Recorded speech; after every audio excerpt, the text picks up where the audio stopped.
Testing, 1, 2, 3, 4, testing. Hello, everybody. It's 12:01. If you can, please let me know by typing into the chat box whether or not you can hear me.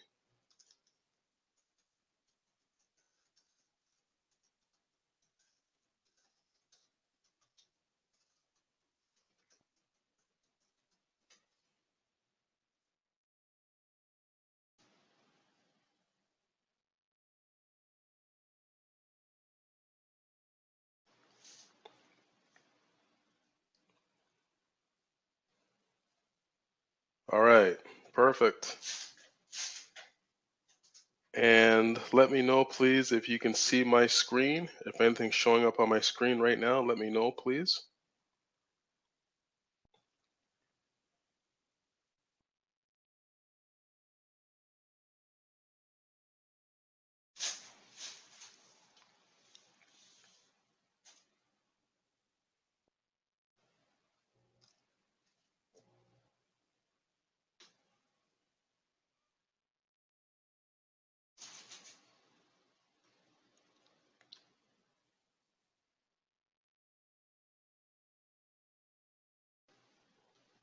Okay, let me know now what you see on the screen here, if you see anything at all.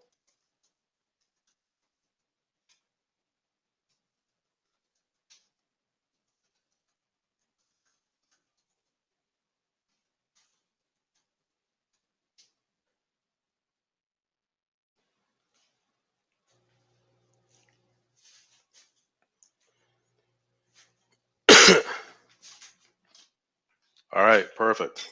That's what I wanted to see. All right, awesome. Okay, for those of you that showed up early, thank you very much for showing up early and on time. That's a lot of respect. Thank you very much. There's quite a few people that have still not shown up yet. Not too sure why, but I'm going to give everybody their respect. I'm going to wait a couple more minutes, maybe 1 or 2 more minutes, and then we're going to get rolling. Because for you guys that showed up early, that's great.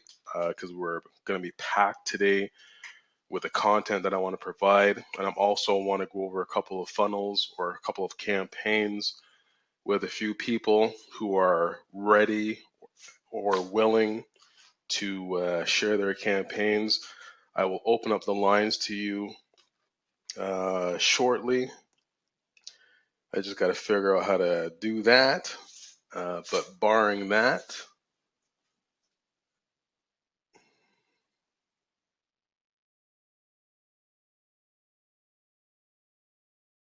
perfect.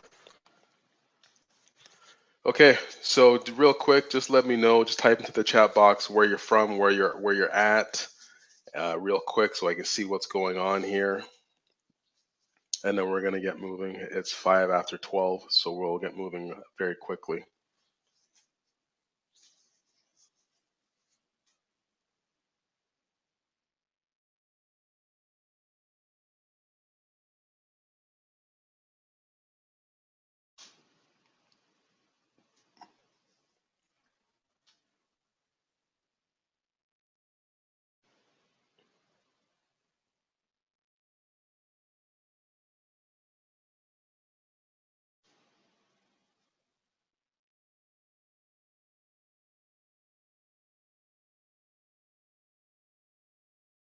Very cool. We got some people from the States. We got some people from Australia, from Europe. Very nice. Very nice.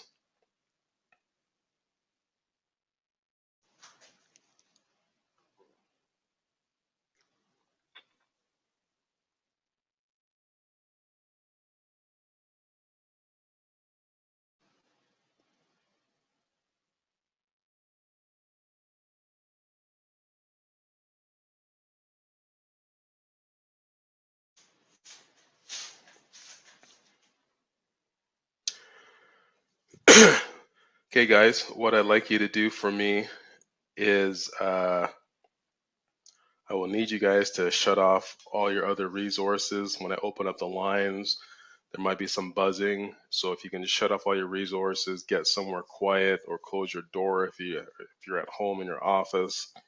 I just don't want any distractions today. Dogs barking, babies crying, all that other kind of good stuff, people cutting their grass, because I'm doing my very best to make sure everything is quiet on my end for you guys so that you can hear me, and that'd be greatly appreciated.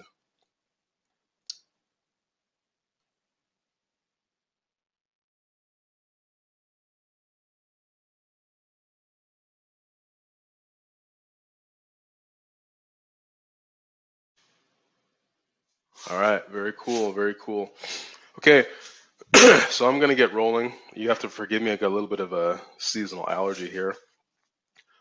So today's call, what I'm going to be going over, which is extremely important because to this day, I coach and mentor a lot of people. I coach and mentor intermediate, very advanced, high level entrepreneurs. And just give me a quick second, please.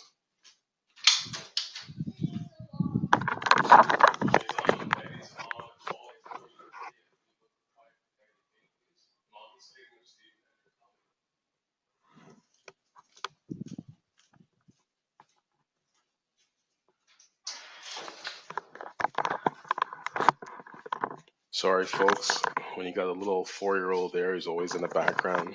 Okay, so what I want to get into is I see people's campaigns every day, and I always see a lot of common mistakes that people are making with their Facebook ads when they're creating their campaigns, and it causes them to get into a lot of hot water with the powers to be.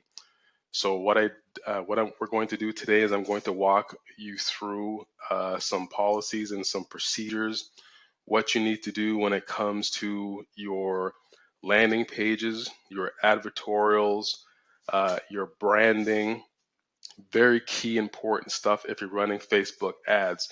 Please type into the chat box really quickly where you are in regards to your Facebook ads. Are you new? Are you intermediate? Are you advanced? Just type into the chat box, please, so I can get a good feel for where everybody is.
Okay, so we got a couple of intermediate people, we got a couple of advanced people.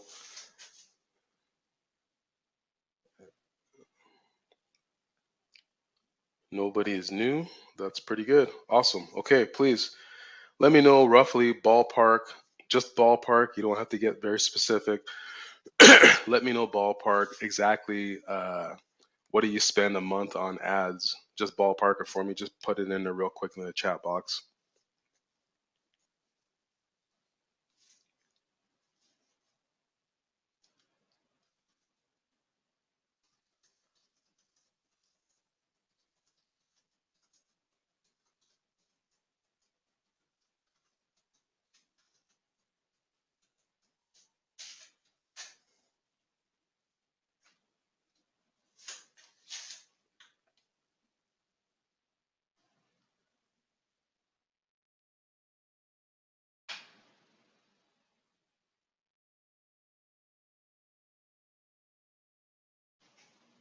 Okay, interesting. All right, so let's get into it. I'm going to be going through, like I said, a lot of policies and procedures for you guys. I will try to talk as slow as I possibly can for you guys so I don't go over your heads or you miss anything. Definitely put into the chat box in case you got any questions. Every couple minutes, I'll kind of pause, see if you got any questions or not, then I'll try to answer them. So let's get into it. So the first thing I got to obviously tell you guys is it's not doom and gloom, but obviously I have to put this disclaimer out there, and I will put this disclaimer out there every month that you're a member, because I actually have a couple people that work at Facebook that are on my friends list on Facebook and they monitor what I do. So I have to make these disclaimers just because that's how I'm being ethical, I'm being honest, I'm being 100% transparent, because I have a very good working relationship with the big blue beast, and I want to keep it that way. And I'm going to explain to you guys today how to do the same thing if you're interested. If you're into doing black hat or purple hat, fuchsia hat, whatever, that's totally your call. I don't do any of that stuff. I'm highly aggressive when I'm running my ads, but I stay very compliant. I push the envelope, but I always make sure that I talk to my Facebook rep in regards to campaigns. When I'm starting them up, I always give them my objectives. I tell them what I want to do, how I want to do it. I show them funnels, like I give them mirror funnels. So I don't show them my actual funnel, but I show them something that's literally like 95% what I intend to do. So if I can get the green light with a 95%, I pretty much know that, okay, here's my real funnel. I'm going to be able to run it. Now, if your questions are, well, how do I get a Facebook rep? The question is, you don't. Facebook is scaling back all their ad teams. They recently, a couple months ago, fired over 900 people in their advertising department. They're only going after big advertisers. If you are doing big spend, they will reach out to you. Gone are the days where they had the Go program and everything else, where you spend whatever, uh, $50 a day or $100 a day, you get ad reps. Those days, as far as I know, are gone. So when you spend enough money, they'll reach out to you and they'll get you with a rep, and then they'll give you a pre-qualifying screen, see what you're about, and then if it's a good fit, then you're gonna get hooked up with a rep. So if you're trying to ask me how do I get a rep, you don't. It's to the best of my knowledge. So um, let me see if you guys got any questions on that. Yep, we're gonna get you some help, buddy. Don't worry about that. So if someone's saying they need some serious help on some stuff, that's okay. We'll get you hooked up. All right. So let's get into the performance ads. There's a lot of meaty content here. I'm gonna go through this step by step so that you understand what's going on. At the end of this slide, you can type in some questions into chat, and I'll answer your questions, and then you'll understand what's going on. So let's start with the ads on Facebook. So if you're looking at the left-hand side of the screen, the ads on Facebook,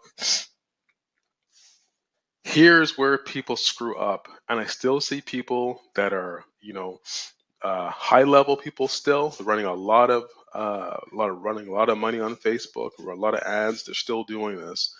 I'm going to tell you the do's and the don'ts. Okay. So the first one, does the ad make any unsubstantial or sensational claims?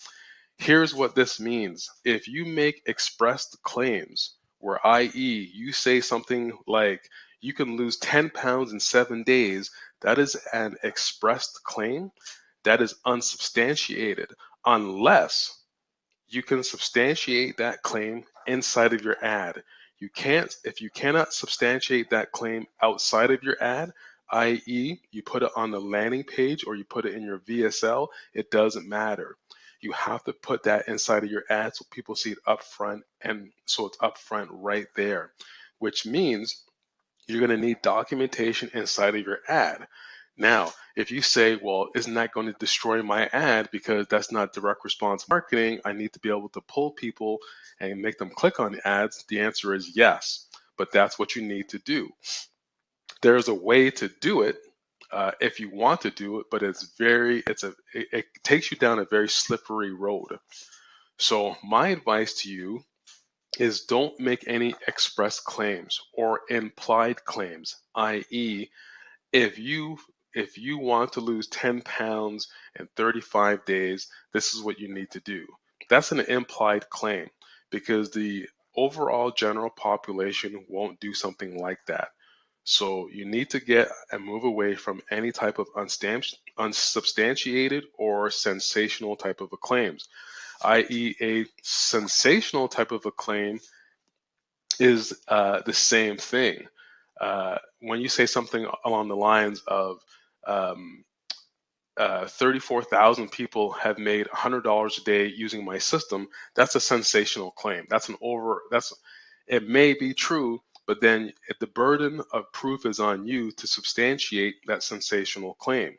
I'm going to pause there for a quick second and let me know if you understand that. Type that into the chat box because I need to drill this into your head so you guys understand who are running ads. You understand what an express claim is and what a sensational claim is, and or a implied claim. Do you guys understand that? Please type into the chat box. You understand that?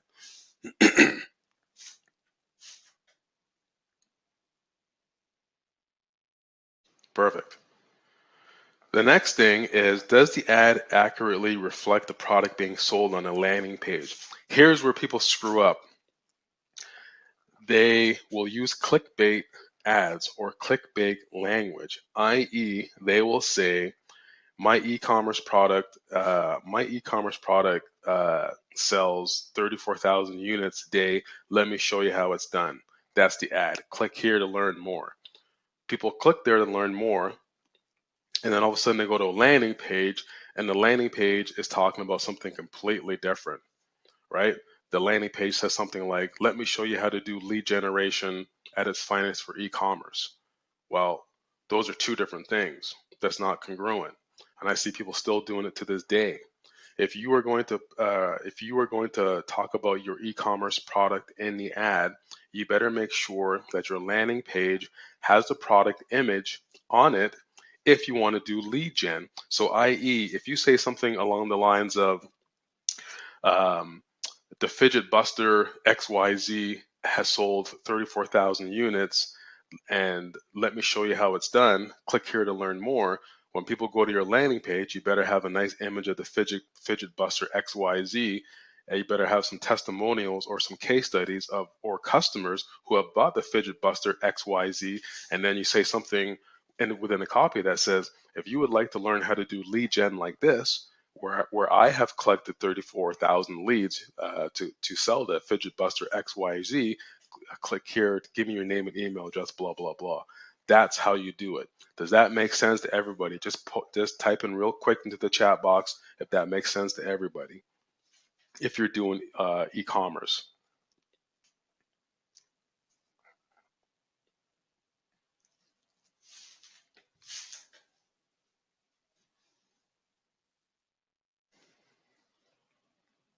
Perfect.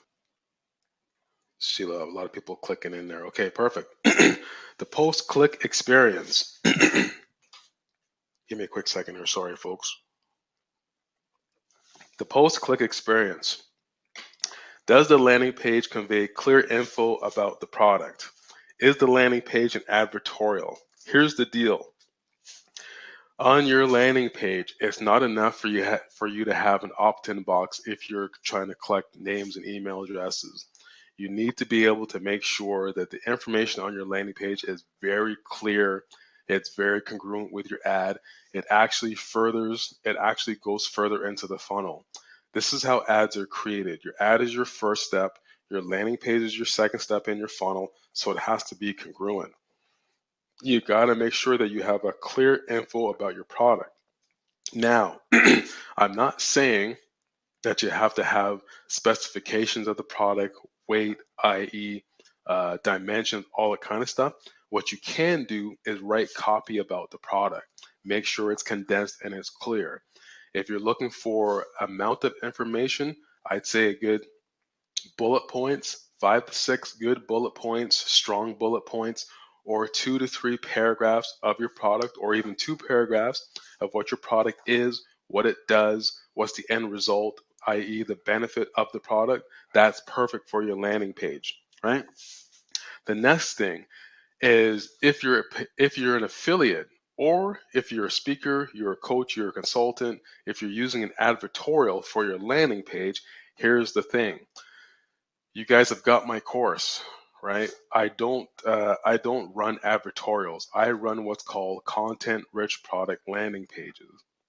Okay, it's a completely different thing than an advertorial.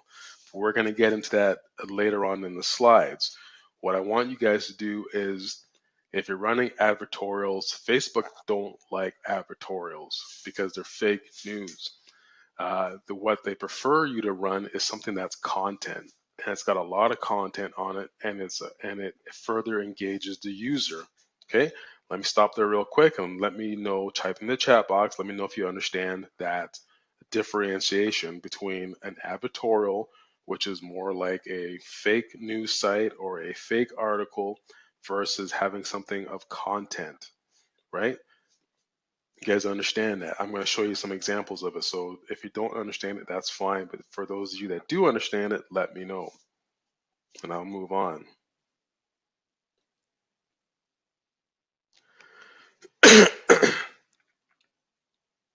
Perfect. So, does the landing page have unsubstantiated or sensational claims? I.e., as an example, if you make your ad very compliant, but all of a sudden on the landing page you start to get hypey, you're going to get penalized. You're going to get your account shut down because now you're trying to trick the user. That's very self-explanatory, so I don't need to get into that. Whatever you put in your ad should be on your landing page. Your ad is the first point of impact. So on your landing page, it should cause people to give a good experience so that they further click through your funnel or get into your funnel. Okay? That's what Facebook is ultimately looking for. They're looking for the experience and the engagement on your landing page. This is why I'm going to explain to you guys, if you ever want to do a content rich product landing page, if you want to do some type of a landing page, use a quiz type of a page. Use a quiz type of a page with content on it. Do a survey on your landing page with some content on it, because that increases engagement, and that's what Facebook wants. That's also going to lower your cost per click. It's going to lower all your metrics on the front end and give you a higher quality score because you're engaging the end user. You can do it whether you're an e-commerce player, you can do it with your coach, consultant, or speaker. You can do it if you're an affiliate. You can do it if you're in network marketing. It doesn't matter. If you follow the methodology that I'm explaining to you, where you engage your end user on your landing page, you can still get them to opt in to get the email address, but you just need to give them a little bit of content up front, engage them a little bit. 2 to 3 questions in a quiz is great. 2 to 3 questions in a survey is great. Ask them for their email address. You're good, you're golden, right? The next step, the final step, is the post-conversion experience. Does the product the user receives match what they were promised in the ad and on the landing page? This all boils down to congruence, right? I've spoken about this, I've taught about this to thousands of people. Your whole entire funnel has to be congruent from the ad, from the pre-frame, from to the landing page, to the VSL, to the checkout. Facebook, and I'm going to tell you exactly what goes on right now.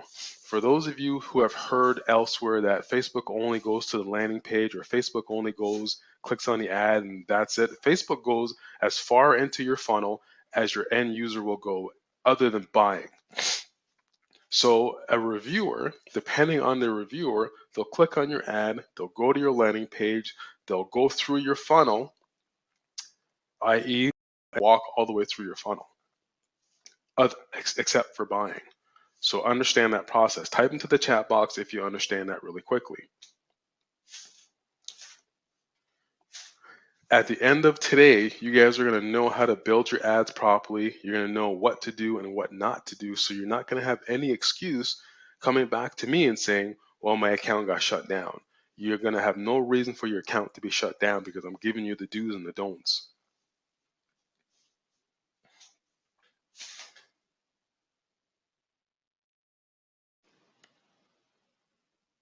Perfect.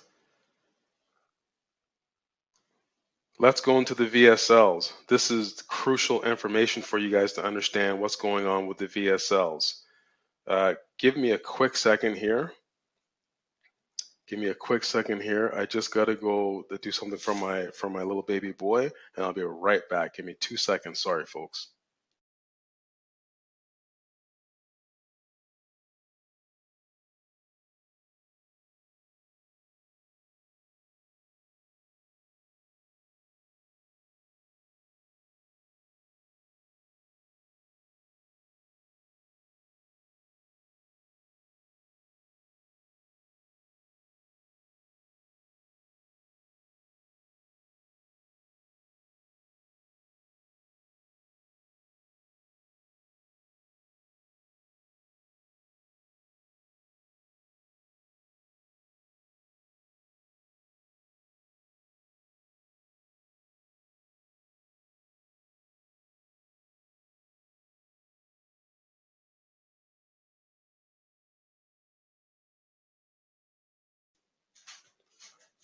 Okay, everybody. Sorry, I'm back. Just type into the chat box.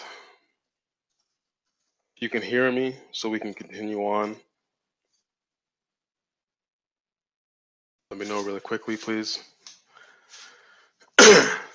By the way, if you guys are wondering who Oliver Villegas is, Oliver Villegas is one of my right-hand guys. Like he's more than a project manager. I guess you can call him a GM. So I don't run anything. At this particular point in my life and in my business models, I'm 100% outsourced. I've got a full-blown team, and we're going to get into this probably in the next month for the Platinum members. I'm going to show you how to build out your team of A players because it's very important that if you guys can get this right, then scaling your business is a matter of just money in, money out. But we'll get into that and probably in the next month. This month, I wanted to go over hardcore basics with you and hardcore fundamentals as to what to do and what not to do, so you just really don't get your account shut down. Okay. All right. So let's get into the VSLs. First of all, let me know who's running VSLs. Type into the chat box, please. Who's running the VSLs?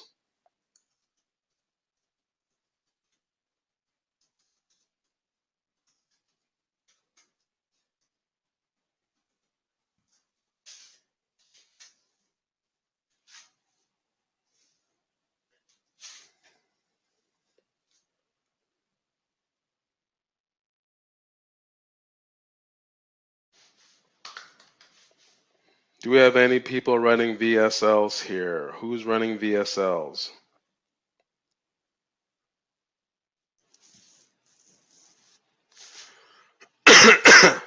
All right. For those of you that are running VSL, this is going to be some very interesting stuff for you. You might have to actually go back and pause your campaigns to fix your VSLs. For those of you who are not running VSLs, this is going to be gold for you so that you understand how to build your VSLs out properly and how to run them properly so you don't get shut down. So let's get into the VSLs. We got some bad, and we got some good. So let me walk through this right now. So on the left hand side, you're going to see what a bad VSL looks like. So let me explain to you. The landing page on the VSL can not only just have nothing on it, i.e., no information. When you're running a VSL, you've got to have information on the VSL that explains to the end user what the VSL is about. I.e., you can have a headline, a subhead. You need to be able to have information under the VSL. So for those of you guys and girls that are running VSLs that don't have any information underneath the VSL, so if someone has to scroll down to the screen and all they see is just VSL, you're going to get hurt. You're going to be in for a world of problems. If you look at the right-hand side, you'll see that they got a headline or they got a benefit statement. You're going to see they have an image there. It's very important in your branding of your company that you have an image, or the image of your company, or the image of yourself as a product creator. Or if you're an affiliate, you can have the image of whoever's product it is. That is totally fine. But you need to be able to make sure that you have information under the VSL, what the product is, what the product does. You need to be able to explain the product, i.e., if you look on the right hand side, you're going to see bullet points. You're going to see a description, you're going to see the package, suggested use. This is a good high quality VSL. This is what you guys need to do when you're creating VSLs. At the end of this webinar, I'm going to give you this presentation. So you're going to have it in the members area. We'll have the PDF for you, so you have it all, so you see exactly how to set up your VSLs. Okay. Your user must have full-blown control of the VSL. Gone are the days when you have autoplay. People don't like that. Facebook doesn't like that. The end user must be able to control your VSL. Now, if your question is, well, is that not going to hurt my sales process if people can rewind, fast forward, pause, do everything that they can do with my VSL? The answer is, if you make your VSL strong enough, if you make your pre-frame strong enough, i.e. your ad, your landing page, you make your email sequence follow-up strong enough, it doesn't matter if people control your VSL, because if someone's going to buy, they're going to buy. If they're not going to buy, it doesn't matter. They would have never bought to begin with. So understand that the more control, as counterintuitive as it is, the more control you give your end user, the better it off is for you. Because psychologically speaking now, if you guys understand marketing, psychologically speaking now, you're putting your end user in control of the process. But what happens now is you're making them go through the process, because they're clicking, they make the implicit decision to click the ad, or sorry, to click the VSL, to pause the VSL, so they can take notes, so they can do some research, to come back, to watch again. But eventually what they're doing is they're pre-framing themselves up to sell. They're pre-selling themselves, because they're going through all this effort to look at the product. So that means they're going to buy your product. It also makes you look better than all the other advertisers or affiliates out there, because you look like a real legitimate business, rather than some kind of scam artist where you're trying to push them through the funnel and get them to buy something. Does this make sense for everybody? Type into the chat box if this makes sense to you guys.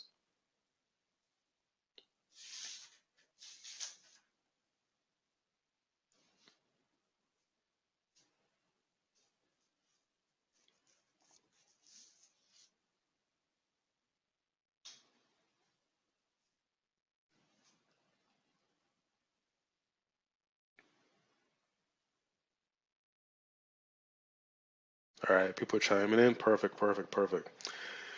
Again, so let's go to the third bullet point. The VSL cannot make any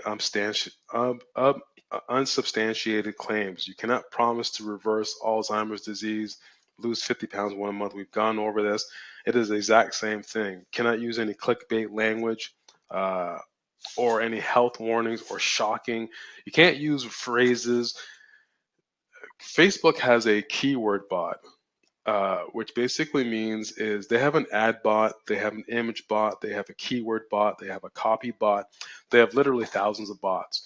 These bots will go just like Google AdWords, the ad bot, they have bots. So what happens now is the bots are going to they're going to go over everything. They're going to go over your ad image, they're going to go over your ad, they're going to go over your copy, they're going to go over your phrasing. It's called machine language learning. And Facebook has some of the smartest engineers on the face of the planet, and they're very advanced at machine language learning. So they're going to be looking at copy.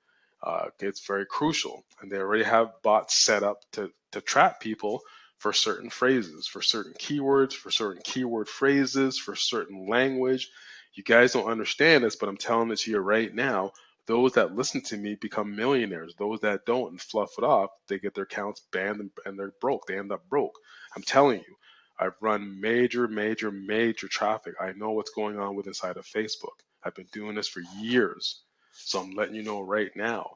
You have to be very careful with your language on your landing page. You have to be very careful with your language on your VSL, so that you understand you're not doing anything out of the ordinary.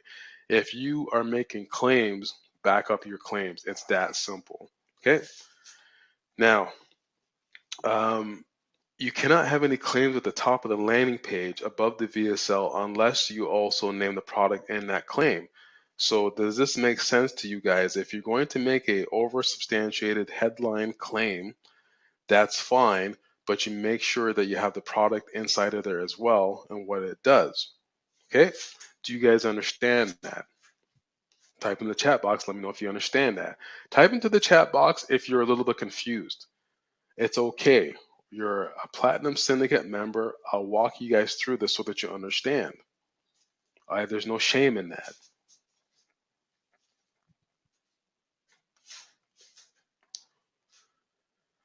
Okay, let me take out literally 2 minutes. If you guys got any questions, type into the chat box. If you got a question, I'll look at the question and I'll try to answer them as best as I possibly can. So we'll take out exactly 2 minutes. So if you got a question, put it in right now so I can look at it so we can move forward.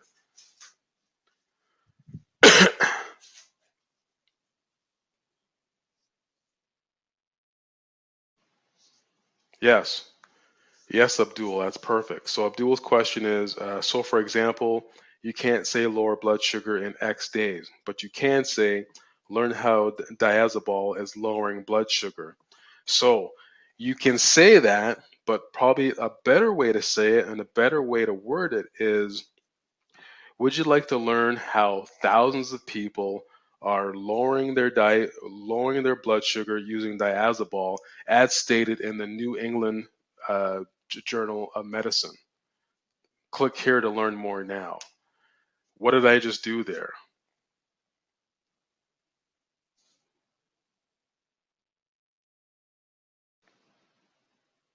Somebody explain to me what I just did there in that sentence.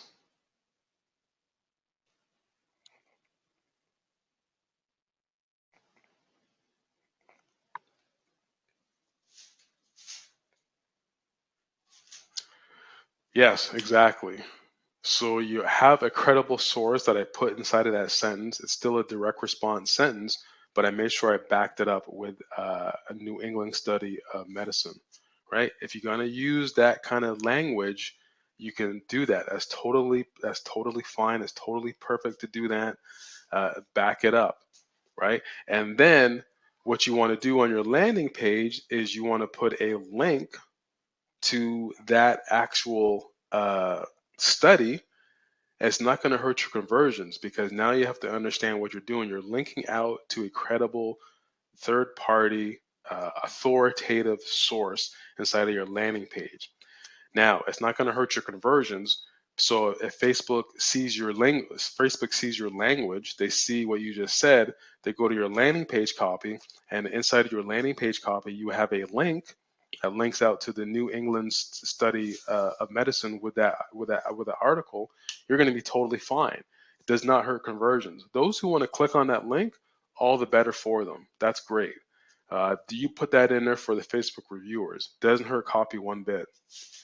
Okay. So I got another question here about a lot of affiliate programs are running auto VSLs. How do you get around that? Well, here's the thing. You need to go back to the advertiser and you need to ask the advertiser, listen, do you have VSLs that are not auto play? Because as an affiliate, as you running Facebook traffic on for that affiliate program, that's what you want to do. I'm going to tell you right now, there are advertisers out there that are on top of their game and they have VSLs that don't autoplay. They have Facebook compliant funnels.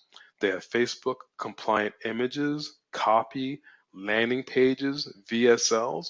So that's who I prefer to work with.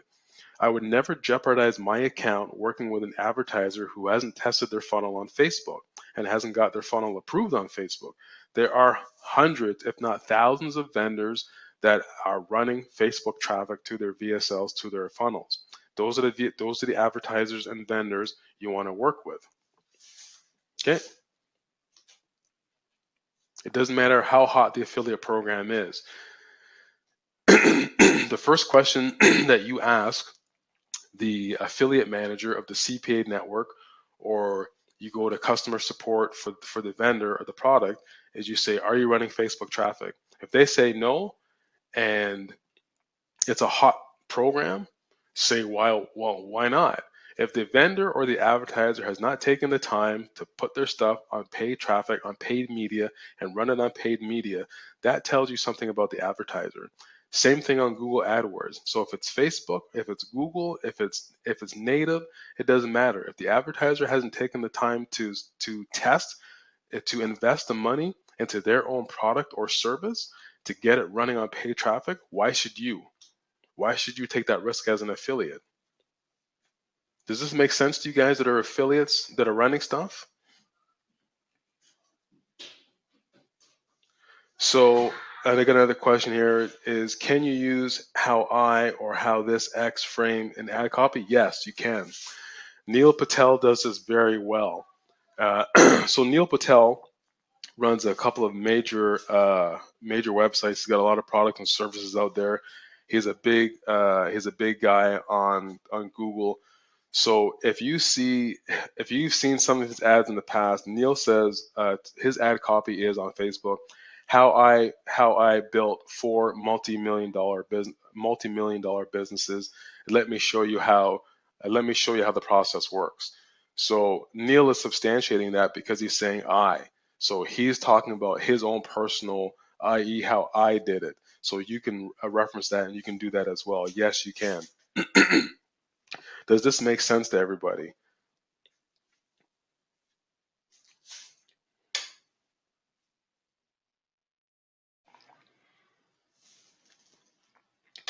Okay, perfect.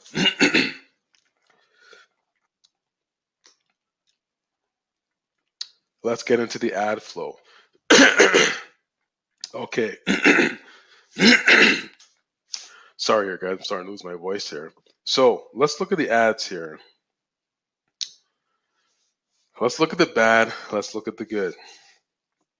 The ads you run on Facebook must reference the fact that a product is for sale. You cannot promise that someone will be presented with an information presentation when in reality they are being sold a product.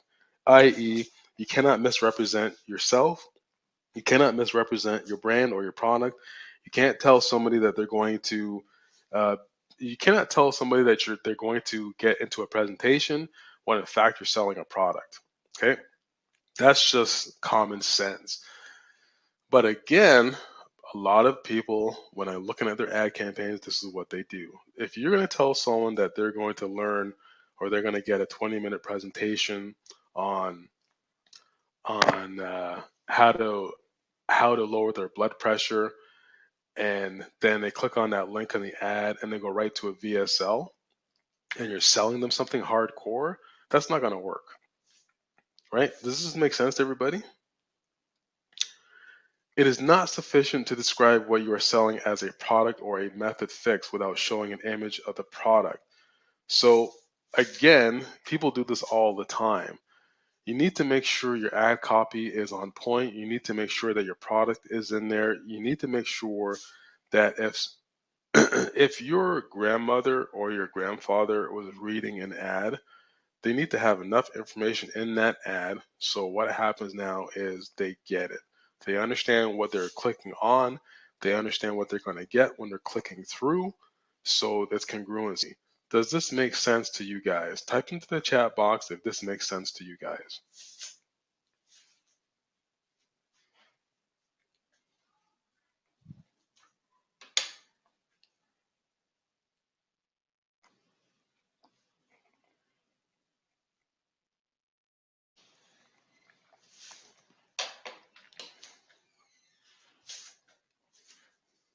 Perfect. Awesome. Let's go into this. This is self-explanatory. Some of you may know this already, some of you may not. You cannot have a pop-up ad. You cannot have an exit pop for your ads. Now, again, if you're an affiliate, from an affiliate standpoint, if you are if you're belong to an affiliate program and they have exit pops on their VSLs, they have exit pops on their sales pages. Again, go to an advertiser, work with an advertiser who doesn't have that stuff. I can guarantee you there's right now, I could tell you there's like 10 products right now in ClickBank that are crushing it. People are making tens of thousands of dollars a day.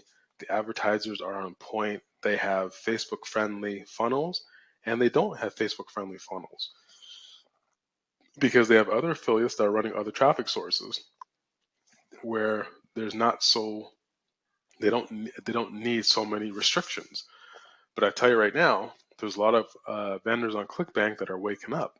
So if you are wanting to run a product on ClickBank, again, with the advertisers that have affiliate programs on ClickBanks or the vendors, it's an interchangeable term. Advertiser, vendor, same thing.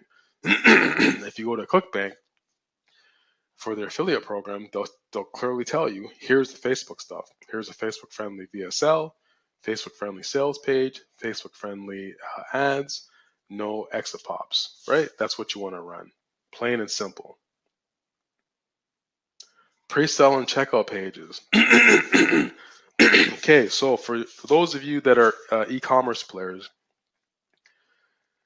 if you do or do not know this by now, when you're running your products on Facebook, the discount offer that you're running should not be more than 50% off. If you run a offer and you offer 60%, 75%, 80%, you're going to get dinged.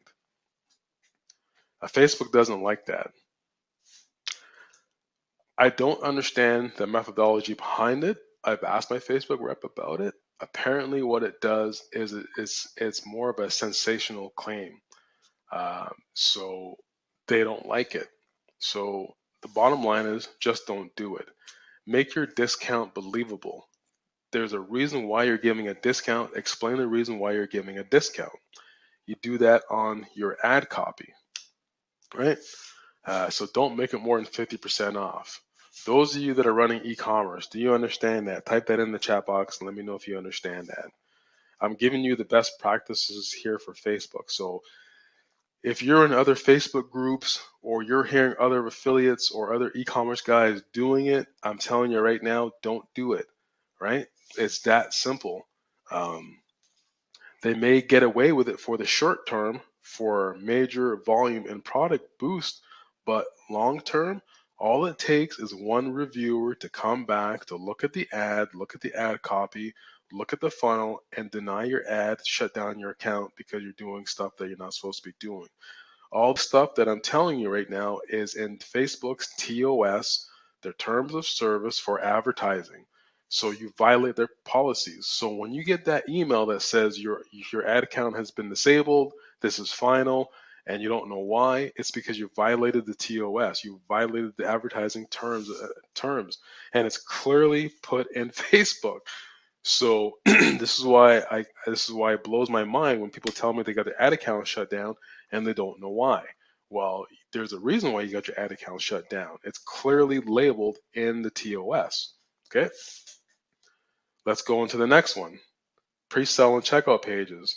You cannot have a fake count. Oh man, this is the killer. This is the killer of all e-commerce guys. So you cannot have a fake countdown timer that the user must check out by or use fake limited inventory counter. So I see this left, right, and center, and I guarantee you, because I'm in a couple of big Facebook groups with e-commerce guys, they're getting shut down all the time. Their ads are getting denied. They're getting their ad account disabled. It's crazy. It's because they use this exact tactic right here, right? We've only got 10 t-shirts left, or we've got 100 t-shirts left. Here's the countdown timer. It's fake. It's fake. It's fake scarcity. Now, you can use this stuff, but you've got to back it up with real scarcity, right? There's a lot of guys that don't do it. They have fake. It's all fake. You cannot do that. Okay. Type into the chat box if you guys understand that. You guys that are in e-commerce, if you understand that.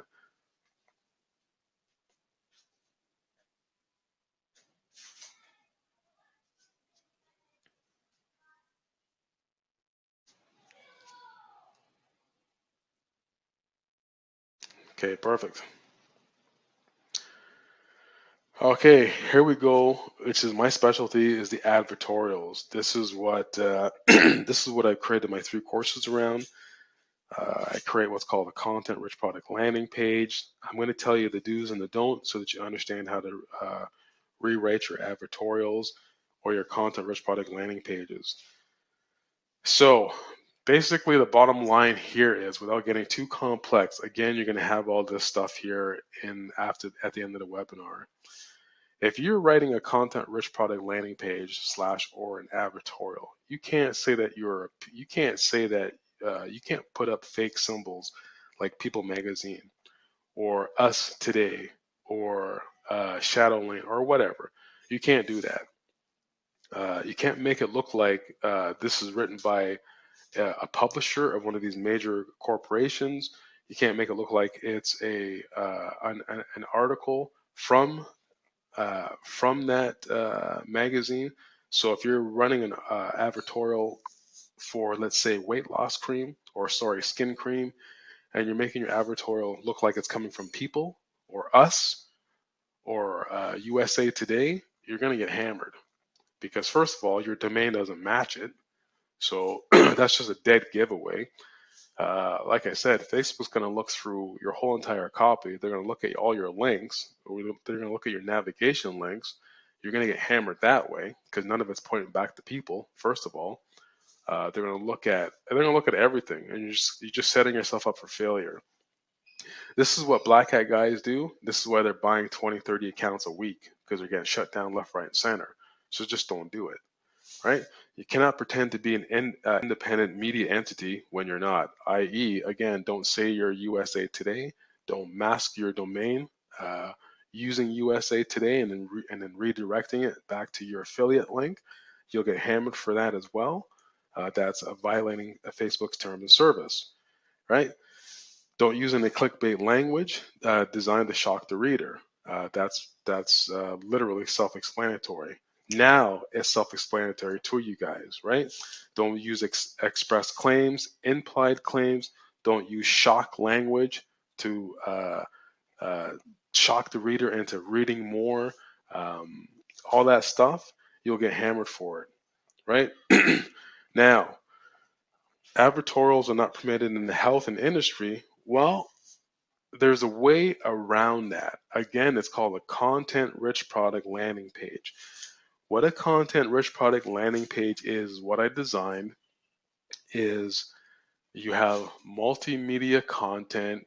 You have designed your advertorial into a blog that has navigational links that go deeper inside of the blog, i.e., you have categories on your blog. So let's say you have health, you have nutrition, you have research, you have navigational links. So when somebody clicks on a navigational link, they'll go deeper inside of your blog. So it's another page inside of your blog. And you have content around it, you have an image on the page, you have a video on the page, and you have copy, then you have a call to action. This is a full-blown website. That's basically what a content-rich product landing page is. I've shown them in some of the courses that I have. I will actually give you an example. When this webinar is over, I'll have one of my guys upload one of my content-rich product landing pages so that you can actually look at it. You can model it. Don't steal it, but model it so that you can understand what you can use for literally any market. The methodology of how it's set up, you can transfer it to any particular market. Doesn't matter if you're a network marketer, doesn't matter if you're a speaker, you're a coach, you're a consultant, doesn't matter if you're an affiliate, you're in e-commerce, doesn't matter if you're physical, digital, doesn't matter. It's the methodology, how you structure it out. You simply plug and play and put in your own niche market, your own voice, your own copy into it. Okay. So, as further with the advertorial, you cannot have any byline with a date or the author name or the city name. This makes it look like it's an actual newsletter, and when in fact it's not. Okay, so don't do stuff like that. Cannot do it with Dear Reader either, because if you're an affiliate and you're trying to trick people into thinking that this is a personalized blog, unless it's your own blog, that's totally different. If it's your own blog and you're giving a review of the product or the service, then you must clearly state that you are an affiliate. You're going to get compensation if somebody clicks on your links to go to the product or service. And you're giving an unbiased opinion of what you think of the product or service, i.e., that's why it's a review site. You can do stuff like that. I'm going to pause for a quick second. Let me know if you guys understand that.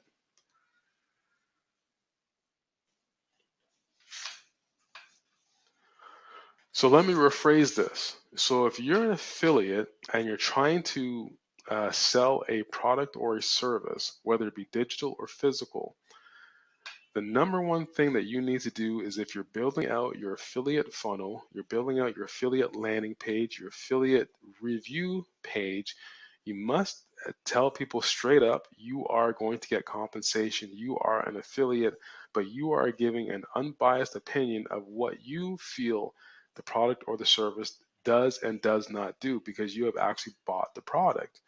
So my advice to you is to buy the product. If you're going to do all the work and as an affiliate, you might as well go and buy the product. You might as well go and test the product.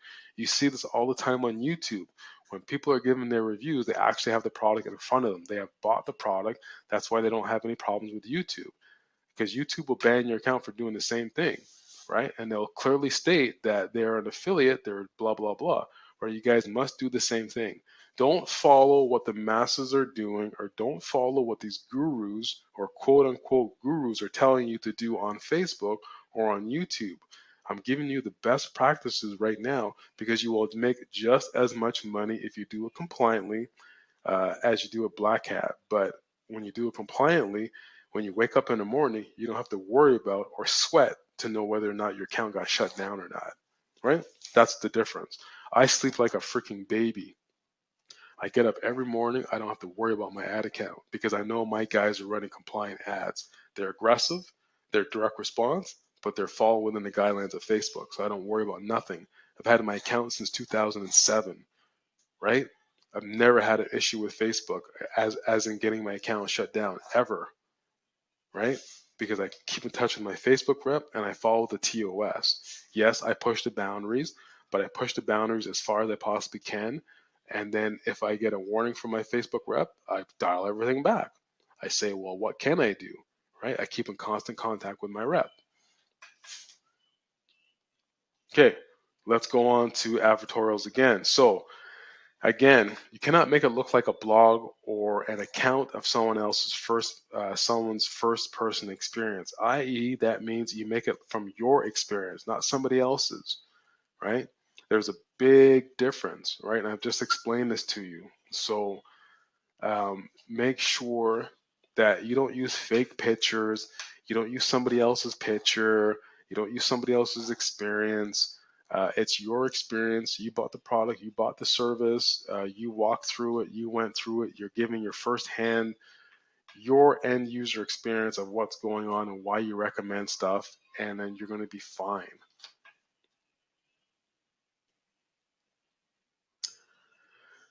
Brand consistency. Let me pause for a second. Let me know if you understand that.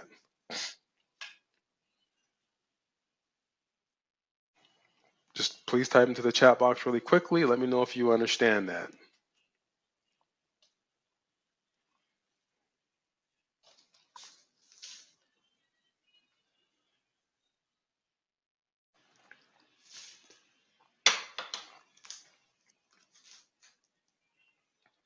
Okay, what I'm going to do here is before we go into brand consistency, if somebody wants to speak live and ask a question, let me know and we'll open up the line to you and then you can ask me a question.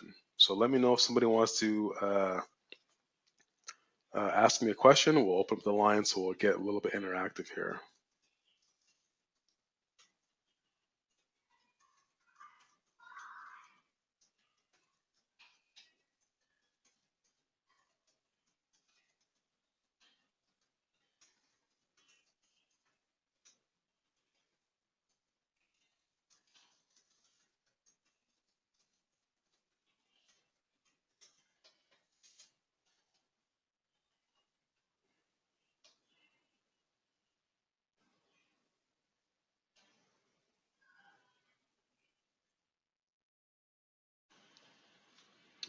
Okay, you should be able to speak now live.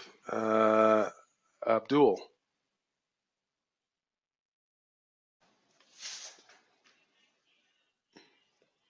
if you look at your chat box there, you should be able to ask me a question there.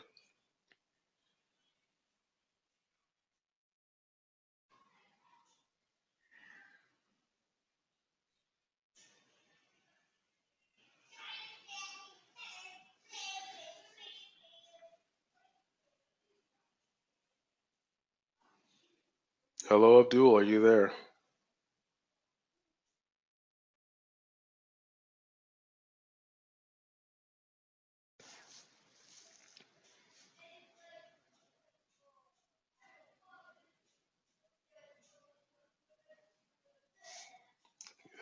Just type into the chat box, Abdul, if you're still there, buddy. I just gave you, you should be able to be a speaker there. I just unmuted you.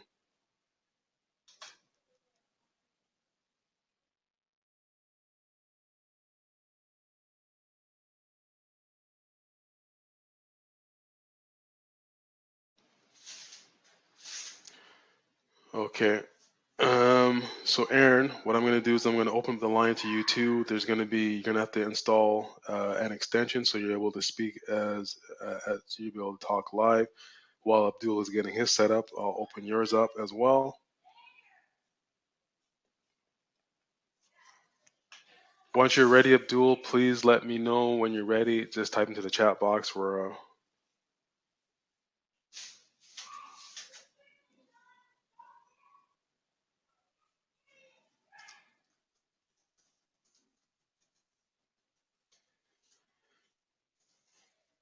Okay, so for those of you that want to open up your lines, you're gonna have to install a little bit of a plugin. We're using Webinar Jam here, so it's gonna ask you to install a plugin, so that might take a minute or two. So just be prepared for that.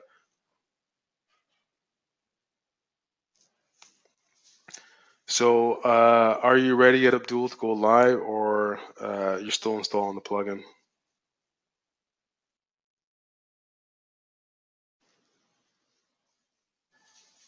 Okay, so Abdul's question is, I just wanted to ask about. Okay, go ahead, buddy.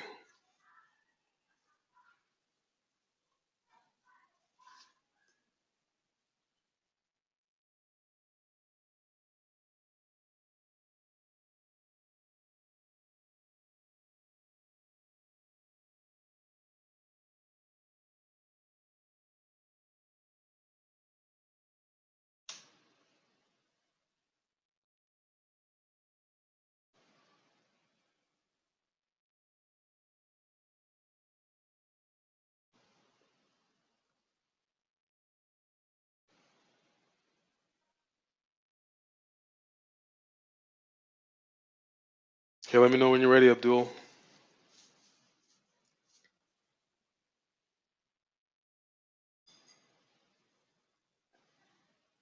Okay, how about you, Aaron? Are you ready yet? Or you got everything installed?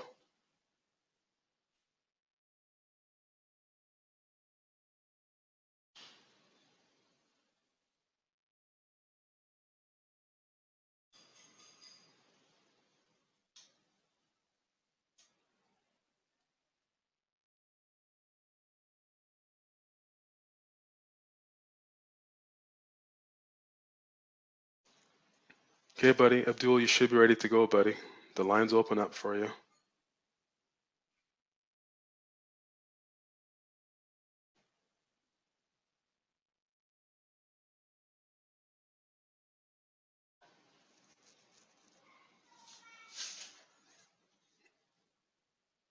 Yeah, Aaron, that's what Webinar Jam is going to do. They're going to make you install a widget. You should be able to. I'm going to invite you again. So I just sent you the invite.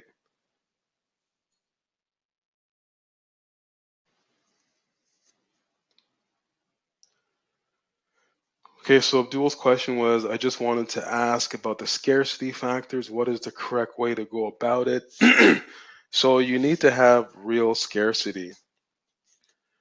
So how that is positioned, Abdul, is you position that inside of your ad, in your ad copy. You let them know that we have sold X amount of shirts already. We only have X amount left. Please click here because once this deal is gone, it is gone. So, and you must show proof within your ad. You can put a little screen. You can put a little image there as to how many have been sold. When people click on your ad, they go to your landing page, or i.e. your product page is going to be the same thing. So whatever you put in your ad, you want to put on your product page or your landing page, depending on how you're running your funnel. So you can let them know it's like a Kickstarter campaign or whatnot. It's all legit. It's all live. You can see the countdown going on, how many shirts are sold. So that's what you want to do. Nothing fake. It's real scarcity. It's real timing. You can put down this deal is ending on X date and put the time in there if you want to do it that way.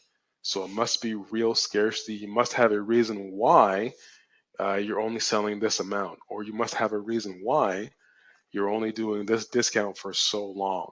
So you must be able to back up why you're doing what you're doing. You can't just say limited quantities only, and that's it. You must have a reason why you only have limited quantities. Does this make sense, Abdul?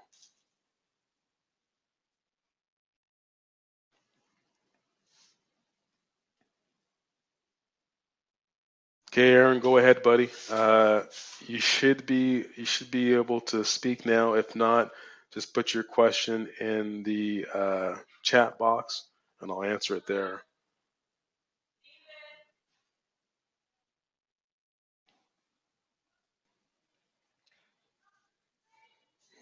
Okay, while Aaron is getting his question ready, I'm going to go into the brand consistency. So with the brand consistency, here is a major thing that everybody needs to understand. When you have links to your product landing page, you have links to your VSL, you have social media profiles, Facebook, Twitter, YouTube. You got to make sure those are live links. You have to make sure they actually link out to a profile on Facebook, a profile on Twitter, profile on YouTube. You better make sure you have content on those profiles. It's not enough for you to have a link out to a Facebook page that's empty, or a Twitter account that's got no tweets on it, or a YouTube account that's got no videos. You got to make sure you have content on those things, because in Facebook's eyes, they'll think you're a scammer. They'll think that you have a fake account.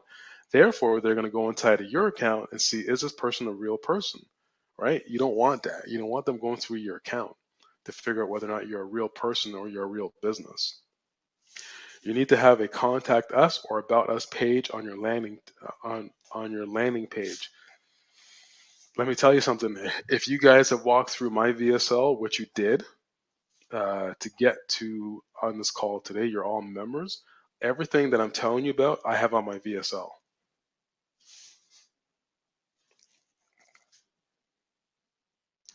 Right? So you need to be able to provide links to security certificates on your landing page and your checkout pages, and they should be functional. They're not just pictures. So on my shopping cart has all that stuff, right? I'm using ThriveCart, so ThriveCart already implements all that stuff on the shopping cart. So I don't have to use any fake logos or any fake images or anything like that. It's already on ThriveCart. So you guys have to be careful of the shopping carts that you use. You should be able to borrow the third-party validation of that shopping cart, because your customer is going through that shopping cart. So you will never have any issues. Does this make sense to everybody?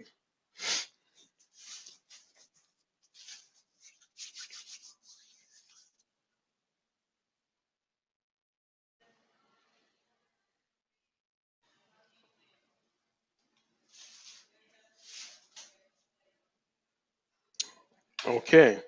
So it seems as though a couple people are having problems installing the widget. I'm going to try again to make let's go back to Aaron here. Aaron, let me know if you installed the widget yet, and I'm going to try to make you open up your line again so that you can speak live. Just type in real quickly. Have you installed everything? Is everything working for you?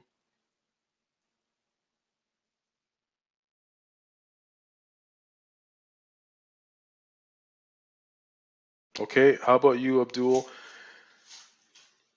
Is there anybody else that wants to ask a question live? If you do, I'm gonna make you a live speaker, but you're gonna have to install a widget through Webinar Jam, but that's okay. Just install the widget really quickly, and then I'll get back to you.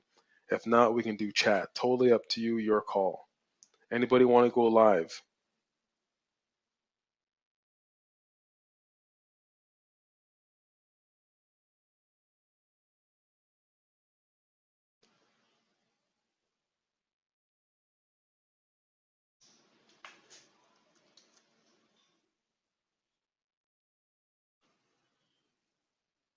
Okay.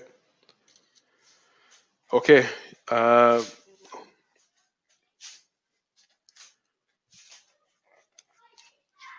Whoever's ready to ask a question, ask a question. I think we're having some issues here with Webinar Jam, which kind of sucks because it's redirecting people back to the main website, which is unfortunate. So just plug in your questions here into chat and I'll answer your questions. I'll make sure to contact Webinar Jam and those guys to get this fixed so that on our next webinar, we're not going to have any issues whatsoever. You guys will be able to go live. Either that or I'm just going to go to webinar next time.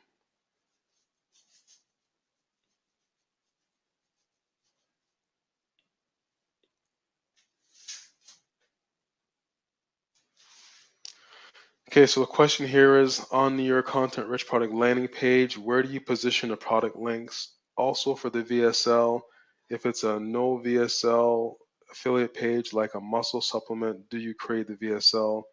How would you go about it? So on a content rich product landing page, I position my links on the on the right side of the content rich product landing page, or I will position it at the very top navigation of the top of the page. So I'll have my about me section, product section, link section, just like a normal standard static website.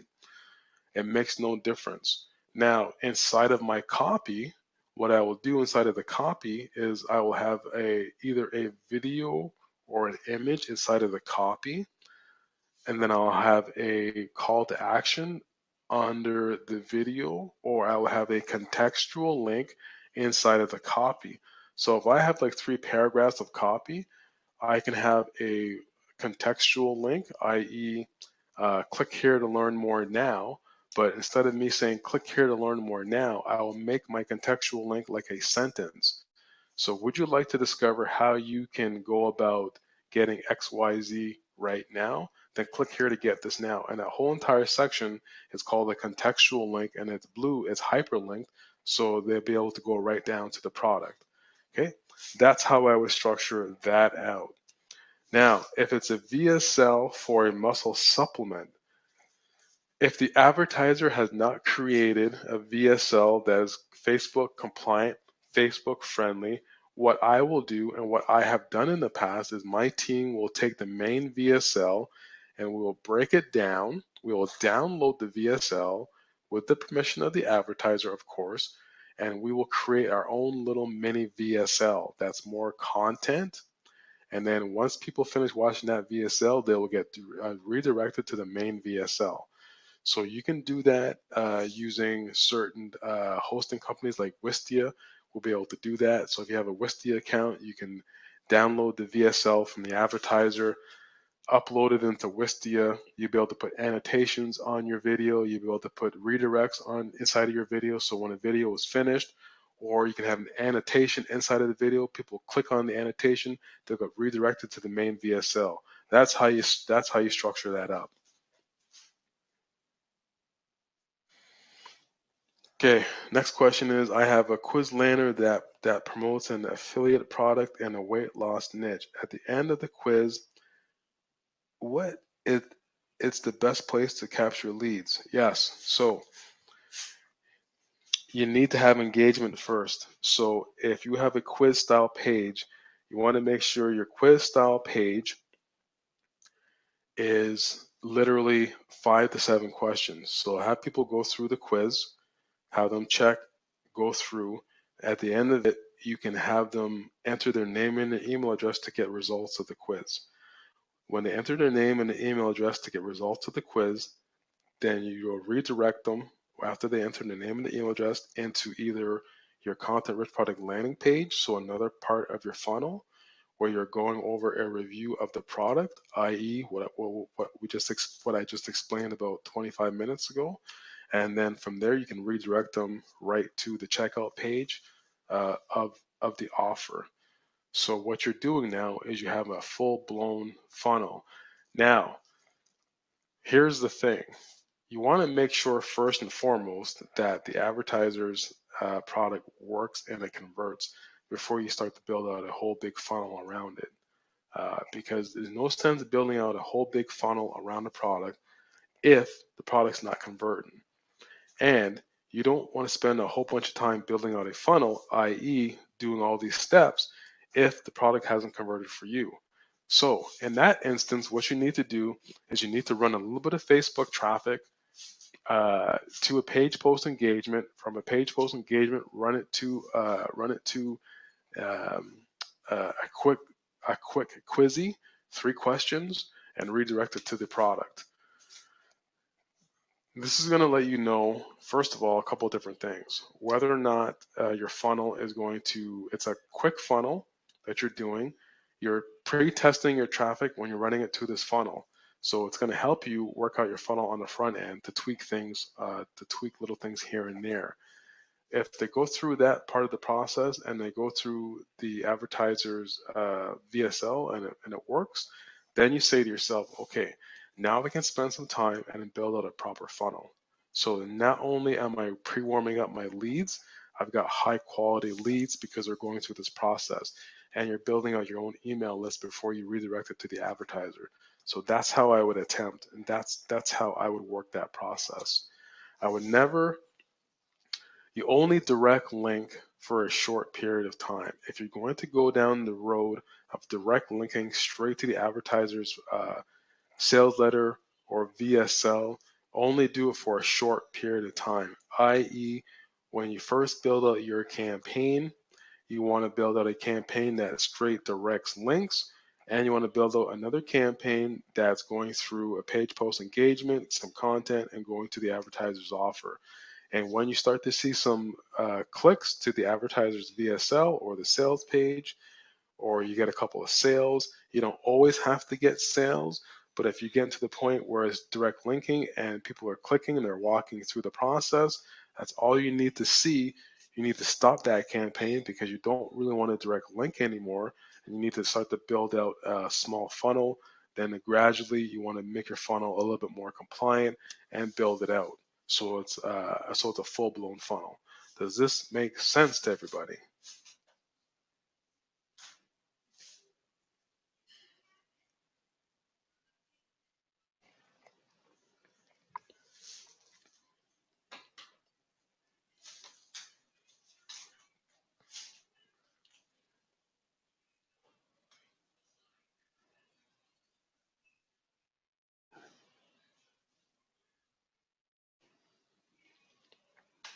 Yes, Joel. This is a live webinar. So when this webinar is over, my guys will upload it into the members area. So you'll have it from the very beginning. I'm not too sure why the links didn't go out, but apparently everybody else got them. So I'll have to get the webinar jam and figure out what's going on there for you, buddy. So sorry about that. Okay, another question here is I have a general store. So I have general store, basically test/scale winning products. My backend is weak. I'm liquidating my ad spend with weak net profit. I'm looking to do CPA in the backend. Is it a good idea? What specific strategies can I implement to increase backend? Okay, so there's a whole bunch of stuff in that question there. So as far as I can tell, you have a general store and you just basically use it to test and scale winning products. Okay, so let's tackle that first. Your first problem is having a general store. I have a lot of e-commerce guys, and a lot of my e-commerce guys, yes, some of them have general stores, but I'm going to tell you right now, probably about 95% of them that are doing 6 figures a month, they have niche stores. They have they use a general store to test products. They use a general store to test viral products. They use a general store to test hot products. Once they get some conversions, 300, 500 conversions, they have a winner on their hands. They will switch the general store into a niche store, into a niche specific store. So what happens is the main product that they're selling, they will have a back end bundle on the. They'll have a back end bundle product on the back end. So what they have is, let's just say, one of my clients is in the weight loss niche.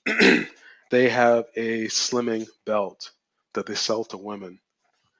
As funky as it sounds, this guy does about $100,000 a week selling nothing but slimming belts.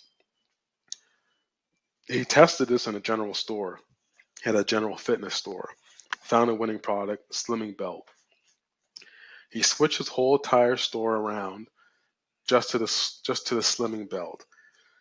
What he does for his upsells is he has a supplement product, he has ankle bracelets, and he has yoga pants to go with the slimming belt. That's his bundle package. So now it increases his average order cart value triple, right? And then on the back end of that, he has a monthly newsletter that he gets people on to give them like what's called a 10% of the month club. So whenever he has products or whenever he has products coming out, people are in the monthly club. They pay like $7 a month, and then he gives them e-coupons for the latest, greatest, hottest products. And this guy's doing $100,000 a week with that simple business model. So my suggestion to you is, if you're using and by the way, yes, he still has his general store. His general store is just for testing.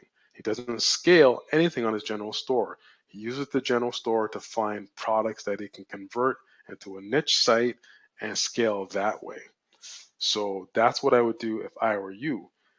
Now, the next question I already answered, your back end is weak. Well, I'm not too sure what your back end is all about, but I just explained to you what to do on your back end. Same thing that he is doing. So he has his main product on the front end, he has his upsell, his bundle package, and then he has a newsletter, right? What does that newsletter cost him? Nothing. It's an e-coupon, right? That's his business model, right? So if you're wondering, well, how do I get an e-coupon? Well, you go to the manufacturer and you say to the manufacturer, listen, I'm doing whatever, 2,000 units a day with you, blah, blah, blah. I need to be able to get a discount so I can give it to my customers on the back end. What do you think the manufacturer is going to say? Yes or no? Right? The manufacturer is going to say absolutely, right? Because that guy is bringing them all sorts of business. If they don't do it, he's going to take his business somewhere else. So now you have a virtual coupon that you can print out of thin air because it's a virtual coupon, or you can use a shopping cart that gives out e-coupons and present them to your customers once a month, get them into the get them into the monthly newsletter. He charges people $7.99 a month for a monthly newsletter. And with that, he has 4 to 5 products in every month in his monthly newsletter, and he gives them an e-coupon for 10%. It's a very simple business model. My recommendation to you is to keep your business model simple. Don't make your business models complex, because you're only going to be confusing yourself, or worse, you'll confuse your customers. Keep it simple, right? Now, if you're looking for CPA stuff on the back end, what I would suggest that you do is, because that's what a lot of my guys do. The thing with e-commerce is what a lot of people don't realize is that on the back end, a lot of the e-commerce players, top guys, have CPA products on the back end because it's simple for them, it's low risk, it's high leverage. The product's already developed, the product's already proven. They just plug it into their back end. So that's what I would suggest that you do, is to go find a CPA offer that is highly beneficial to your main product and your upsell product. That's the type of CPA offer that you want to go find and plug into your business on the back end.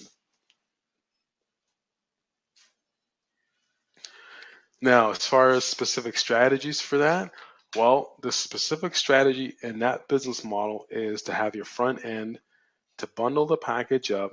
On the back end, you want to be able to make sure that the CPA offer that you're offering people is no more than 38%, anywhere from 33 to 38% more of what the upsell value is. Because if people see the price and it's literally anywhere from 30% or 40% more than what they sold the upsell for, 7 to 8 times they're already in buying mode, they're going to pick it. If it's more than that, then they're going to have to think about it and they're going to be like, well, that's a lot of money. So make sure your upsell on the back end for your CPA offer is no more than 33 to 38% of whatever the upsell is, because it's low barrier to entry and it's high profit margin for you.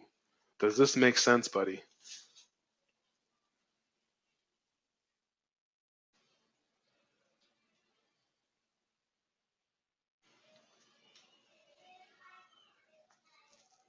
Just everybody type in the chat box if that makes sense for that kind of a business model. If it's e-commerce, what you need to do and how you need to do it.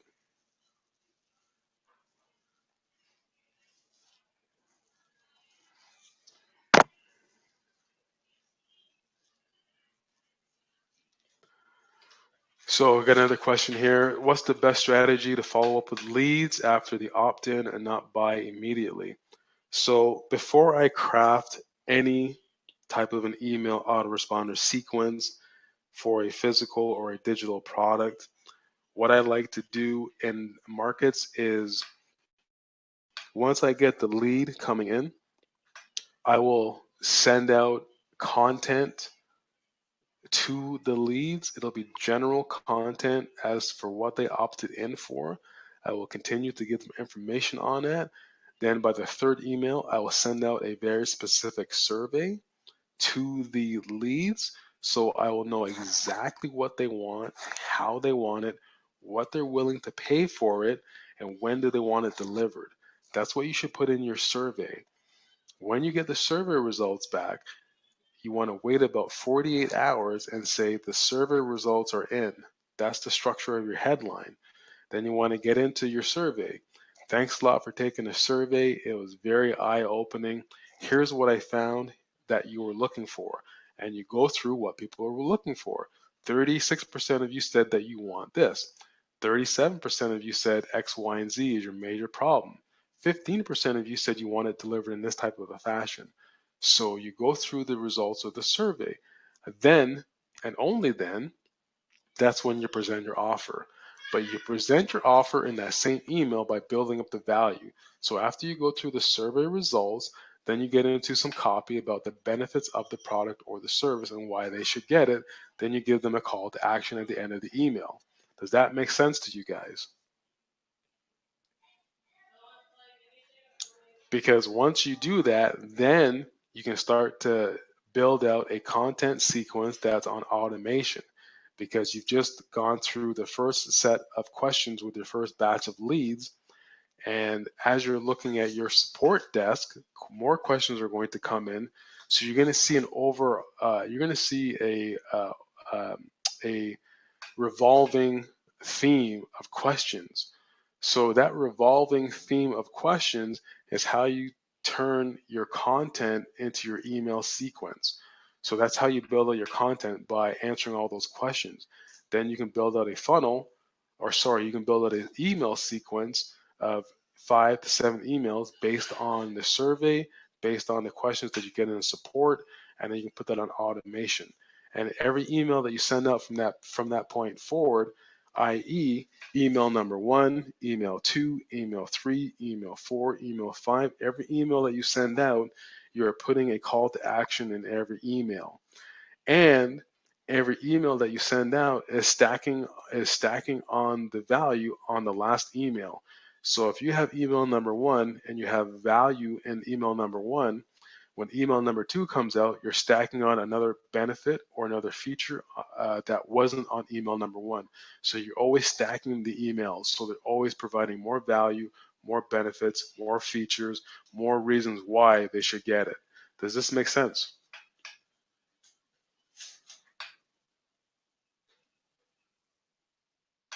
Just type into the chat box if that makes sense to everybody on the call.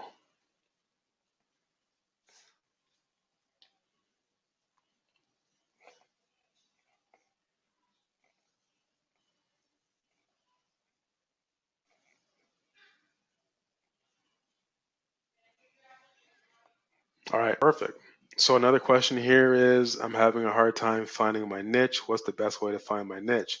Finding niches are very, very, very easy, man. So in a nutshell, if you want to go look for a niche, go to BuzzSumo. That's Buzz. I'll put it here in the chat box here for you. I believe that's how it's spelled. BuzzSumo.com.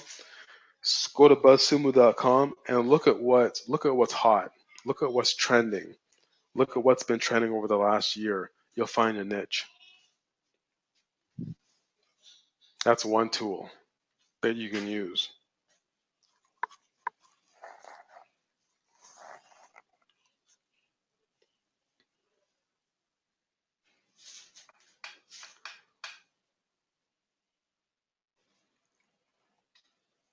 Yeah, at the end of the webinar here, because the way Webinar Jam is set up, if I go out of the screen, it's going to shut down or something's going to happen. So I will put in the Content Rich Product landing page. I'll get my guys to set it up for you guys, put it in the members area so that you can see it. So another question is, what makes a viral ad? So a viral ad, the elements that make up a viral ad are engagement, likes, comments.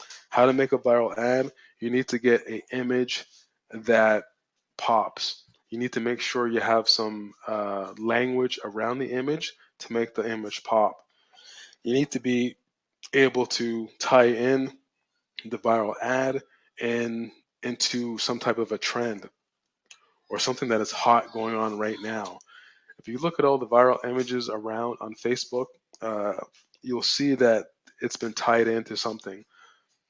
I have um, inside of the course there, I showed you guys an ad for a carrot.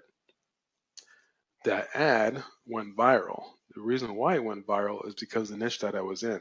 I tied it up with a very, very, very, very passionate topic, which is around type 2 diabetes. I tied it into a trend that was going on with type 2 diabetes.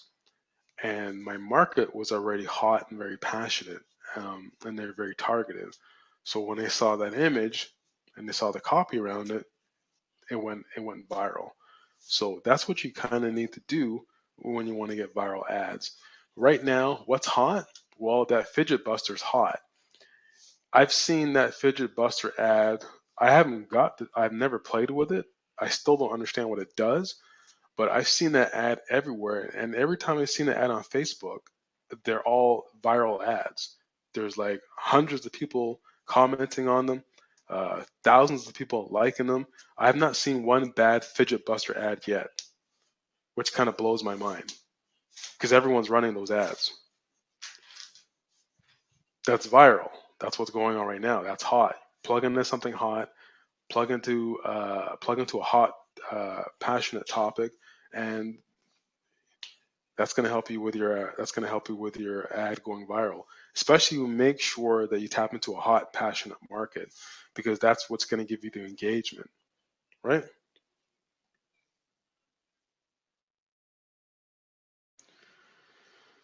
Okay, so another question coming in regarding the e-commerce. Do my clients use ClickFunnels or do they use Shopify and Funnel? So my clients do everything. My clients use Magento, for a shopping cart. Some of my clients use ClickFunnels. Some of them use Shopify. Some of them have custom solutions. At the end of the day, I have to be quite honest with you. All this stuff is just stuff. The funnel is what matters. If you can get up, I have people that use lead pages. I have clients that use lead pages for e-commerce, so it doesn't really matter. what matters is you got to make sure that you have a business model that works. You got to make sure that you have a funnel that works and it's been tested, that you can scale. That's the bottom line. Because at the end of the day, I don't think your user, and I see this through all my clients, I don't think the user gives a rat's ass whether they're using ClickFunnels. They don't even know. So don't get yourself hung up on what to use. Whatever works for you, whatever is efficient, whatever you can make look convert to make it look good, that's what I tell you to use. There's a guy out there, Trey, is using ClickFunnels, and he's generated over $30 million using ClickFunnels. So does it work? It's not because it's ClickFunnels, it's because it's easy, it's fast to set up, and he has a great funnels for all his products. So that's what you need to do. Have a great funnel, have a great tight business model, have great products that people want, that are in demand, and make sure you know how to run ads. That's the methodology that you want to work with. Okay, guys, so we're an hour and 38 minutes into it. I'm going to take a couple of calls, or sorry, a couple questions, and then we're going to close down the webinar. We're actually 1 hour and 41 minutes into it. Okay, so I'll take about 2 or 3 more questions, and then we got to shut down the webinar because I know you guys got to get busy and get back to work. First of all, if you guys can do me a quick favor, if you can put into the chat box whether or not you got value from this, that'd be greatly appreciated. Let me know what you think about the content as well. And like I said, next month, I want you guys to stay because it's my job to make sure you guys get successful. If you stick around with me and you stay with me, I will get you successful. That's my mandate. That's why I built out this platform. But I have to do it in a very kind of methodical manner. I have to make sure you got your ads down, your foundation for your ads, what to do, what not to do, so you'll have no excuses because we've just gone over it. Then the next part is what everybody kind of fails at is the team building and the outsourcing. So, and I've put that inside of the course here and there. But now next month we're going to get into the team building, which is crucial because once you get the team building put into place and you have the ad structure put into place, then from there it's a matter of now I got to go scale. Now I have to optimize and scale my business because by this point you should already have a product or you should already have a business model. If you're an affiliate, you should already found at least a half a dozen products that you want to promote because finding traffic is nothing. You've got the process map for how to find traffic, how to reverse engineer traffic, and where to buy your traffic from. So it's just a matter of now you got to follow the whole entire blueprint.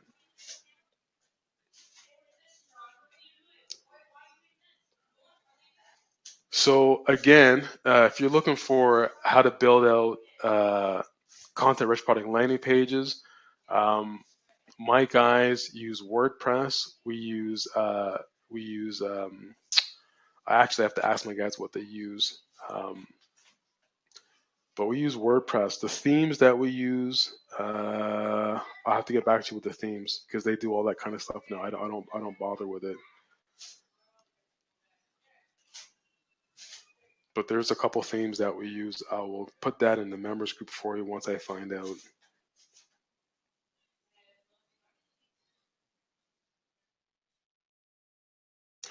No. So the question is, when I create a Facebook fan page for affiliate offers, is it better to go specific and have a headline that talks about weight loss, or general and talk about health?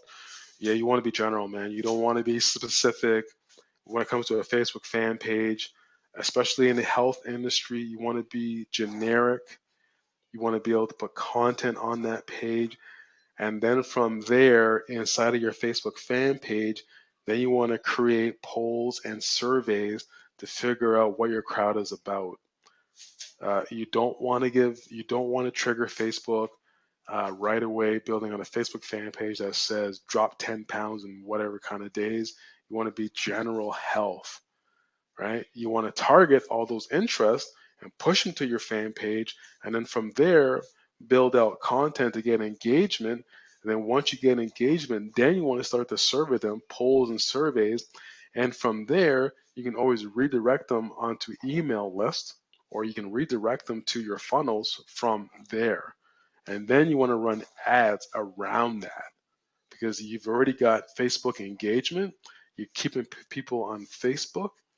You're driving page post engagements through your polls and your surveys. Then you're putting them into your funnels. We used to do this. We used to do like campaigns. Like campaigns just pre-qualify your traffic to make sure you're in the right vicinity. So that's the only reason why I would do a like campaign. A like campaign is not to get likes on a Facebook fan page. A like campaign is to pre-qualify the traffic to make sure the traffic is warmed up, they're in the right vicinity or the right market for your fan page. That's what a like campaign is for.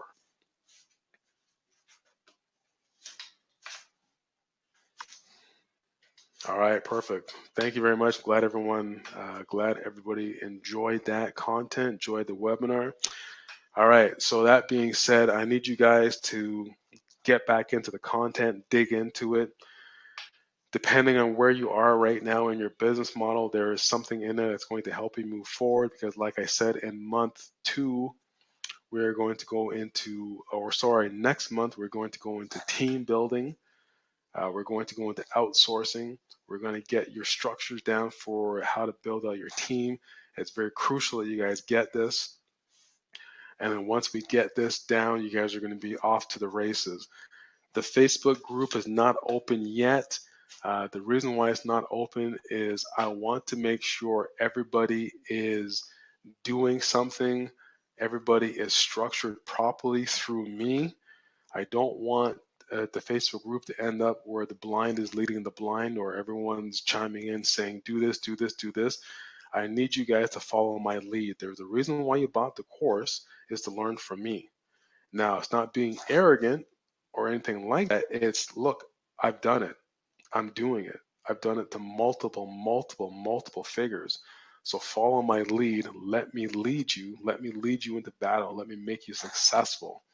When I get a good feel, because people are sending in support tickets to the support desk and I'm reviewing them, I'm seeing what's going on. So I need you guys to be somewhat on the same page and literally ready to go. Once I feel everyone's kind of confident in what they're doing, then I'll definitely open up the group. The group will be opened up soon. Uh, so just bear with me for a little bit longer. That's all I ask. Because I've been inside some really big Facebook groups and they've all turned into spam groups. And I'm talking about the really good Facebook groups. So I just want to make sure everyone is on track. I want to make sure people are building out their businesses, they're building out their funnels, they're testing, they're sending in questions. And once I get a good feel that everyone's doing that, then I'll open up the Facebook group. Trust me, I want to get it open, but I need everyone to kind of get on the same page.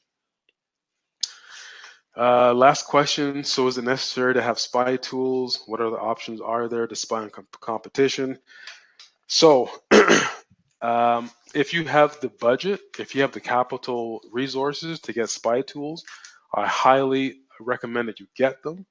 If you don't have the budget to get spy tools, you can get SimilarWeb you can get SimilarWeb for free. You can get Follow. I'm actually going to put these resources in here right now. So similarweb.com, I believe it is. Then you can get followme.net. That's the wrong link. Just type in Google followme.net. You'll see it. Those are free resources for you. They will let you track your competitors for free, and they're very detailed. If you want to get the paid versions, you can, but for now, all you really need is the free tools. I use free tools to get the 6 figures. Understand what I've just said to you. And this was back when the tools weren't that great, but I use all the free tools out there to get the 6 figures per month. I didn't spend any money on paid tools. Now, the competitive advantage out there is so great. All the free tools out there right now, there's great free tools out there that are better than paid tools. So you just have to know where to look. So SimilarWeb, followme.net, The next way is if you want to look at your competition, you want to spy on your competition, you want to open up a Facebook profile and build it out with a complete Facebook profile. This is what my guys do, totally ethical, populate it with good quality content. And whatever you're thinking on spying on, you want to link, you want to like all that stuff on your Facebook profile. So what happens now is on that avatar, you're going to see niche ads coming in for what you want to see. That's how you spy on your competitors, all free. What I don't suggest you do, and don't do this, I'm telling you right now, it's live on the call, is don't run ads from those fake accounts. You're only setting up those profiles so that you can see ads for those particular niches. Because you don't do it from your niche, because you don't do it from your profile, because your profile, if it's like my profile, he probably liked about 30, 40 different things. So you're getting ads and you're getting stuff coming in from all over the place, right? Because we build out our profiles over time. Facebook knows what we want. Facebook knows what we like. Facebook knows what we commented on. So they're giving us all that content coming into our feeds. So if you're going in to enter into a new market, then open up a new account and only use it for research purposes only, specifically structured for that niche. Like the stuff that you want, you'll see the ads coming in. You'll be able to reverse engineer what's going on. Okay. Okay, one final question here. Okay, what would be your recommended source if I really want to learn about Facebook ads, targeting, scaling, optimizing? What does that mean? Facebook recommended source. I mean, obviously there's my stuff.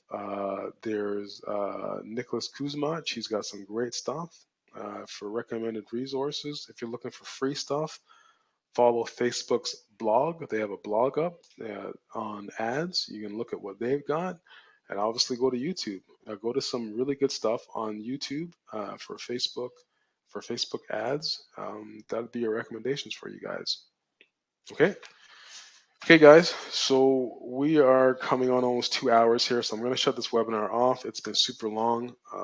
Thank you very much. Thank you very much for you guys being on the call. Super appreciated. I'm very humble that you guys have shown up. The webinar will be in the members area. If not by the end of today, it'll be in there tomorrow. You guys will get notification of it, and then you'll be able to see it and review it. And that's it. So with that being said, thank you guys and girls for showing up. It's been awesome. And I'll see you. Send in your support tickets when you got questions. Other than that, I'll see you very soon. And then the Facebook group will be open up soon. And then, like I said, next month we'll get into the team building, which is very, very important for you guys. All right. Take care, everybody.